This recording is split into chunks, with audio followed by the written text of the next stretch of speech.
येणारा जीव 19. अरे बाबा आता असली मातीतलं असली खाणं तुला नाही पसलं त्याला म्या काय करणार काय तुम्ही काय करू नका. हा हो माझा पिक्चर सोडा नाहीतर माझं इटिंग करून इथंच कटिंग होईल. म्या तुला कुठं नाही जाऊ देणार हा. का छळताय मला का छळताय? अरे का म्हणजे तू शेतकऱ्याचा पोर आहे त्यामुळे तुला शेतकऱ्याचं मोल काय आहे ना ते तुला लवकर कळेल. 19 वेळा मोल कळाले मला. हा? आता आणखी काय कळायचंय? नाही मी चाललो. असा जाऊ नाही देणार मी तुला हा? पळपुट्या असा नाही जाऊ देणार. हळूहळू नाही ऐक. अरे बाबा काय आहे, शेतकरी आहे ना अडाणी माणूस आहे तो अडाणीपणाने शेती करतो म्हणून त्याला फायदा होत नाही. पण तुम्ही पोरं शिकले सवरलेली आहेत तुम्ही डोळसपणाने जर शेती कराल तर फायदाच फायदा होईल बघ. नो काय नॉट पॉसिबल. हॉरिबल आहे. हॉरिबल आहे मग खाणार काय चिचूक आहे हा? अरे बाबा मी काय म्हणतोय अरे शेतकऱ्याच्या ऊसाच्या दराला आहे ना दर मिळत नाही म्हणून शेतकरी बिचारा रडतोय. मी काय म्हणतोय तो दर तोच असू दे पण तुम्ही खर्चावर नियोजन करा नवीन नवीन उत्पादन आणा नवीन नवीन प्रयोजन करा तर शेतीचा फायदाच फायदा होईल. अरे तुमच्यासारखी शिकली सवरलेली पोरं जर डोळसपणाने शेती करतील तर किती फायदा होईल हा. तर अशाच एका शेतकऱ्याची तुझी ओळख करून देतो. चल चल का नको. 20 काय 20 नाही 20 आता नाही. चल चल. कोल्हापूर जिल्ह्यातील चिंचवड गावचे शरद पाटील ऊस आणि गहू पिकासाठी त्यांनी भूमाता खतांचा वापर केलाय. त्यांची ही बहरलेली पिकं पाहिली की जाणवतं फक्त स्वतः शरद पाटीलच नव्हे तर त्यांची शेती सुद्धा भूमाता खतांवर खुश आहे. मागच्या वर्षी म्हणजे जानेवारी 2013 मध्ये लागवड केलेला हा ऊस अवघ्या 12 महिन्यात किती बहरलाय ते तरी बघा.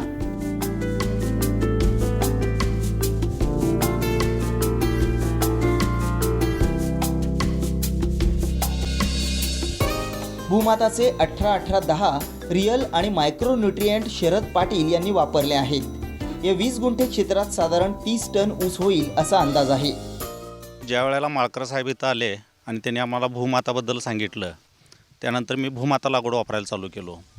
विशेष म्हणजे साहेब आता जो तुम्हाला ऊस दिसतोय हा ऊस गेल्यानंतर परत 15 दिवसात ह्याच क्षेत्रात परत ऊस लागण केल्या आणि त्याला पूर्ण ट्रीटमेंट भूमातावाल्यांचं दिल्यामुळं 18-18-10 हा शेवटपर्यंत डोस वापरलो मी. यांचं रियल मायक्रोटन्स हे सर्व काही भूमाताचं शेवटपर्यंत वापरलं आणि आज त्याची तुम्हाला तुमच्या समोरच हा ऊस उभा दिसतोय. काय गुण आला आहे. आणि ह्याच्यापूर्वी आम्ही ऊस गेल्यानंतर ज्या वेळेला ऊस लावणार परत त्याच क्षेत्रात तो ऊस असा कधीही आला नव्हता. ही पहिल्यांदाच आमच्या क्षेत्रामध्ये हा ऊस इतका पिकलेला आहे. फक्त ही भूमाताची कृपा म्हणायची.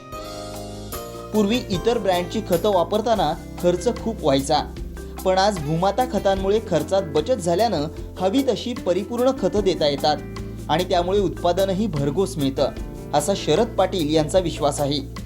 फक्त शेतीच नव्हे तर भूमाता खतांमुळे व्यक्तिगत आपलंही राहणीमान बदललं असं शरद पाटील अभिमानानं सांगतात. हा बॉबी बोलिंग. हू कॉलिंग? बोल. कोण? Baburao Bhukkad. Sorry wrong number. कोण बाबूराव भुक्कड कोणाच टाकू. बाबूराव भुक्कड म्हणजे मीच. कोणाचा फोन आला होता? हॅलो हा मी बाबूराव भुक्कड बोलतोय. हॅलो तुम्हाला कळलं नाही का? बाबूराव हे माझं पाळण्यातलं नाव आणि बॉबी नदीत सोडल्यावर वाहतील लागलेली नाव. हा तुम्हाला कुठलं पाहिजे पाळण्यातलं नाव? पटली खात्री? मी बाबूराव. हा काय ऑर्डर आहे बोला. काय सांगता? हा खरं?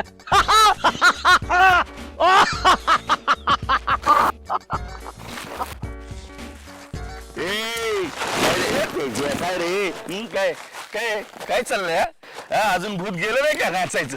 Baburao order order. अरे बाबा एक वडापाव आणि एक मिसळ आणजा. आता मी का हॉटेलवाला वाटलो तुम्हाला? मग ऑर्डर ऑर्डर बोलल्यावर काय करणार मी दुसरं? उगाच माझ्या डोसक्याचं वडापाव करू नका सांगू तू. अहो ऑर्डर म्हणजे नोकरीची ऑर्डर मिळाली मला. ए अजून नोकरीचं खूळ गेलं नाही बा डोसक्यातून. अरे शेती म्हणजे काय? बस बस करा तुमचं शेती पुरण. हा? कष्ट करा, मातीत मारा. कुणी सांगितले काय फायदा? नाही नाही, तुम्ही म्हणताय तसं नियोजन केले की फायदा हाय, मान्य. पण ती मिळणार कधी? अहो माझा बाप इथं 4 वर्ष माझ्या लग्नासाठी झुरतोय, पण कोण पोरगी द्यायला तयार का? तर म्हणे मी शेतकऱ्याचा. अहो 1000 रुपये का मिळवणार, पण समजा नोकरदार माणूस पाहिजे. पुरा खरं आहे तुझं, खरं आहे. पण तुला सांगतो, शेती बिगर आपल्याला पर्याय नाही. अरे ही लोकसंख्या भरमसाठ वाढत चालली आहे, त्यामुळं अन्नधान्याची टंचाई पण वाढत चालली आहे. पण आपला शेतकरी प्रयोगशील झालाय. अरे हे भूमातेचं खत आहे ना, ते सगळे वापरायला लागले. तुला सांगतो, चल अशाच एका शेतकऱ्याची तुला भेट करून देतो. चल ये. अहो द्राक्षाचा मळा कधी बघितलाय का? अहो द्राक्षाचा मळा म्हणजे कसा आहे, एकदम टवटवीत. तुम्हाला सांगतो, आमचे शहाजी पाटील आहेत. नमस्कार, आले, आले. अरे शहाजी पाटलांचा द्राक्षाचा मळा म्हणजे काय? हा ओ शहाजी पाटील सांगा बघ, या द्राक्षांसाठी काय काय करावं लागतं? द्राक्षासाठी काय करे, पाणी लागण, ती लागण व्यवस्थित वाढायसाठी करे भूमातीची अलगोळ खतं आम्ही वापरतो. त्यासाठी आम्हाला त्या खतावर आमचा पूर्ण विश्वास आहे आणि त्या खता मधून आम्हाला का नाही फायदा मिळाला. परत नंतर ते आमची द्राक्षे एक्सपोर्टला करा बाहेर, दुबई कलकत्ता इकडे करा आमची पार्सल होतात. अरे बघितलं बाबा, दुबई कलकत्ता, मग ह्याला म्हणतात भूमातेचं बळ. आणि हे जे भूमातेचं खत आहे, हे किती ठिकाणी टाकायचं असतं? म्हणजे 4 लाईन 5 लाईन कसं ते? नाही, भूमातीचं खत त्याच्या गरजेप्रमाणे आम्ही वापरतो, 1-2 वेळा 3 वेळा करा वर्षातून. फक्त आम्हाला कुठं रिझल्ट करा त्याचा फरक जाणवून आला. 2 लाईनीला भूमातीचं खत करा आणलेलं संपलं आणि 2 लाईनला आम्ही अलग दुसरं खत वापरलं. तर दुसरं खत वापरलेल्यात आम्हाला रिझल्ट काय समाधानकारक वाटला नाही. आणि जे वापरलं होतं त्यात अगदी समाधानकारक रिझल्ट वाटला. मालाचं शायनिंग, मालाचं इलेक्शन आणि एक्सपोर्टचं मालाचं अगदी आमचं निर्यात क्षम माल तयार झाला. त्याची क्वालिटी जी आहे ती तयार झाली. बघितलंस भूमाते खताचं केवढं महत्व आहे. मग धन्यवाद माहिती दिल्याबद्दल. हाय. गर्द टपोऱ्या द्राक्षांनी बहरलेलं हे शिवार वैभव बेडकच्या शहाजी पाटील यांचं. या द्राक्षांची लज्जत थेट दुबईपर्यंत चाखली जाते असं सांगितलं तर कदाचित आपल्याला आश्चर्य वाटेल. शहाजी पाटील यांनी 1.5 एकर क्षेत्रामधून 6000 पेटी द्राक्ष दुबईला एक्सपोर्ट केली, तर 2000 पेटी बेदाणे बनवलं. उत्तम दर्जा आणि आकर्षक रूप यामुळे प्रत्येक पेटीमागे 75,000 रुपये दर जास्त मिळाला. म्हणजे इतर द्राक्ष पेटींच्या सरासरी तुलनेत हा फायदा शहाजी पाटील यांना लाभला होता. आणि ही किमया होती भूमाताच्या ऑलग्रो आणि नीम प्लस या खतांची. ही खतं शहाजी पाटील यांनी वापरली खरी, पण द्राक्षांच्या शेवटच्या 2 ओळींना खत तुटवडा आल्यामुळे इतर ब्रँडची खतं वापरावी लागली आणि उत्पादनाचा फटका जाणवला तो इथेच. भूमाता खतं वापरलेल्या द्राक्षांचं उत्पादन भरघोस, रंगरूप उत्कृष्ट, तर इतर ब्रँडची खतं वापरलेल्या द्राक्षांचं उत्पादन मात्र कमी. हा अनुभव खूप काही शिकून गेला. त्यामुळे सर्व शेतकऱ्यांनी भूमाता ब्रँडचीच खतं वापरावी असा आग्रह शहाजी पाटील करतात. 8 3 गेले, उरले 8 4 5 7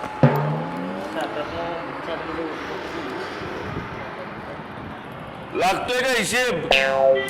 थांबाव जरा. 5 पहिले किती घालायचे होते? अडकलं हिशेबात अडकलं. काय जुळना? नाहीच जुळणार. अरे तुम्ही नोकरदार माणसं, आता आहे ना तेल मीठ तिखट सगळा हिशेब ठेवावा लागणार. तेल पीठ चटणी मीठ राहिलं की?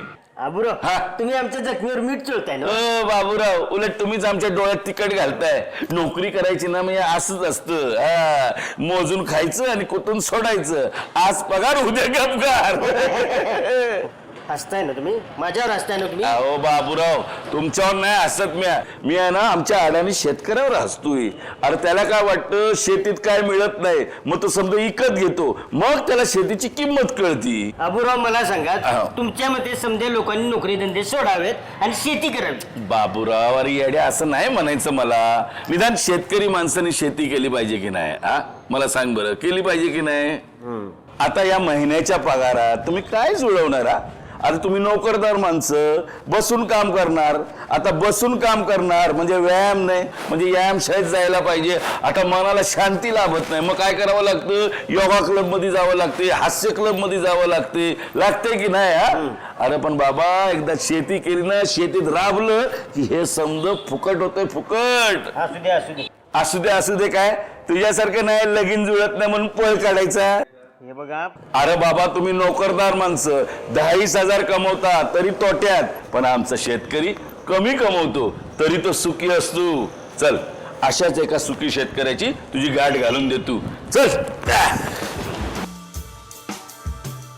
अतिग्रे गावचे शशिकांत पाटील, केळी उत्पादनामध्ये अग्रेसर आणि प्रयोगशील शेतकरी.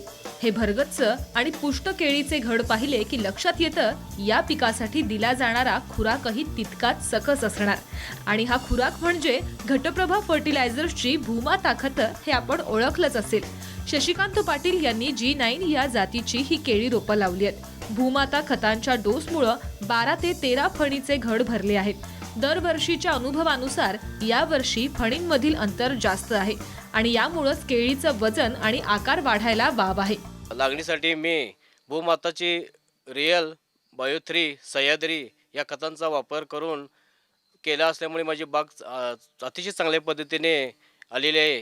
तरी सर्व शेतकऱ्यांनी आपल्या शेतीसाठी, ऊस उत्पादन करण्यासाठी, फलोत्पादनासाठी आणि त्याने आपल्या द्राक्ष बागासाठी या खतांचा वापर करून अतिशय चांगल्या पद्धतीने उत्पन्न काढू शकतील.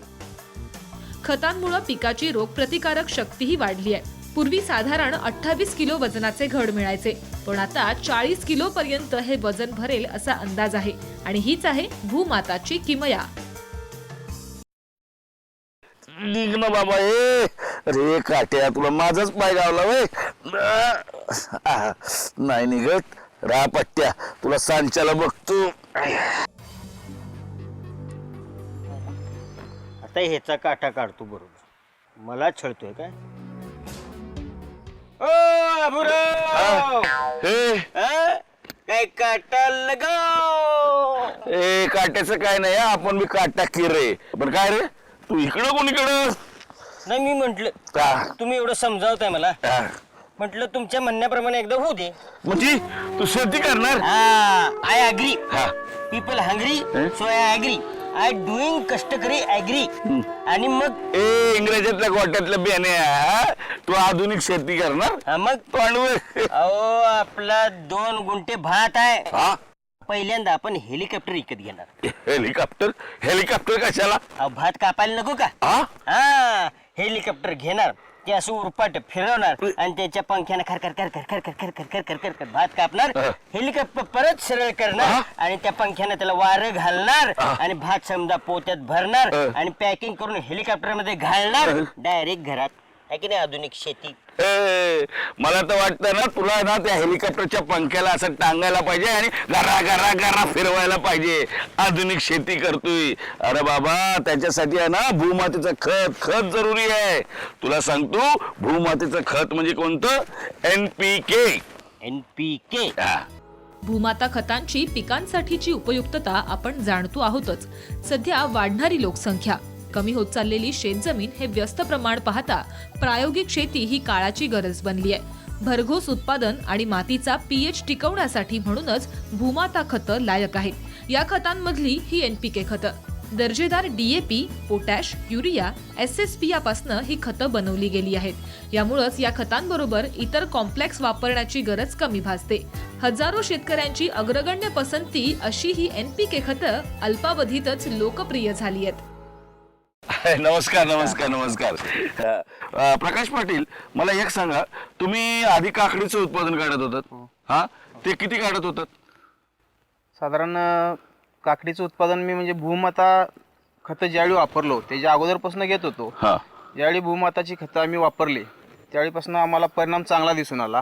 जी काकडीचं प्लॉट आम्हाला 45 दिवसात चालू होत होतं ती साधारण 38व्या दिवशी प्लॉट चालू झाला बघितलं म्हणजे 7-8 दिवसाचा फरक. हा आणि उत्पादन पण वाढून दिसलं आम्हाला. बरोबर बरोबर. आपण आता तुम्ही ऊसाचं उत्पादन काढता बरोबर, मग ते काय ते त्यासाठी काय काय करावं लागतं? त्याला सुद्धा चांगला परिणाम दिसून आला. त्याला सुद्धा आम्ही भूमातेची सूक्ष्म अन्नद्रव्य असू देत, NPK असू देत, 18-18-10 रिअल म्हणून त्यांचं एक खत निघलंय ते वापरलं. हा हा हा. सगळी खतं त्यांची वापरली भूमातेची. त्यामुळे ऊसाला सुद्धा वाढीवर टनेजवर सगळ्यालाच आम्हाला चांगला परिणाम दिसून येतो. अरे वा वा वा. म्हणजे हे आता तुम्ही सगळीकडे प्रसार करता म्हणजे इतर शेतकऱ्यांना हो, सांगता की नाही? गावातल्या प्रत्येक शेतकऱ्यांना आम्ही ह्या खताचं यांच्या आम्ही महत्व पडून द्यायचं काम करतो. काम करताय. वा वा, छान छान छान. असंच करत राहा म्हणजे आपल्या देशाचा पण उद्धार होईल. कोल्हापूर जिल्ह्यातील चिंचवाडचे प्रकाश पाटील भूमाता खतांच्या वापरामुळे नामवंत शेतकरी बनलेत. काकडी आणि ऊस अशा दोन्ही पिकांसाठी त्यांनी भूमाताची खतं वापरली आहेत. आज भरगच्च जाडी आणि उंचीनं भरलेला असा हा ऊस भूमाता खतांचीच देणगी आहे. एका डोळ्यात 17 ते 18 फुटवे आणि प्रत्येक ऊसाला 32 ते 34 पेरे, यामुळेच एकरी 80 ते 85 टन उत्पादन अपेक्षित आहे. शेतीमध्ये प्रगती म्हणजे आणखी वेगळं काय?